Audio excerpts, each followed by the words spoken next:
4.6 number 1 is dealing with a tangent function, and again I'm going to go through it and actually talk about the graph, and then we'll pick the one that works the best. So the amplitude is not really something that we talk about with tangent, so remember that's more of a steep. How steep is that S? Is it a normal S, or does it get kind of skinny? And in this case we would identify that number as a 1, and there is nothing being added or subtracted at the beginning or the end, so the midline is at 0, which is simply where the middle of the S would be located. Now the B value is 3, and so we want to remember that when you do the tangent graphs,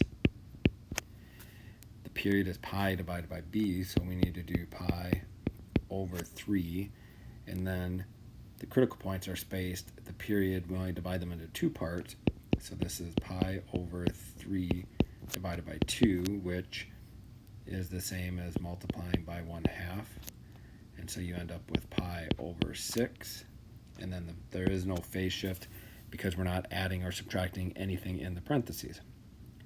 So if I was going to do this, my first critical point would be right on the y-axis at 0, and then I'd have a pi over 6, and then I'd have 2 pi over 6, which would be pi over 3, and then 3 pi over 6, which would be pi over 2, and then 4 pi over 6, which would be 2 pi over 3. So those would be my critical values along the x-axis.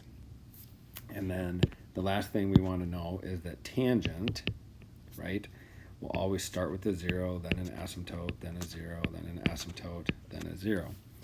And they just keep alternating. So I need to find one that starts at 0, 0. So I can eliminate those 2 graphs up there. And then when I look at the 2 graphs remaining, they both hit 0, 0.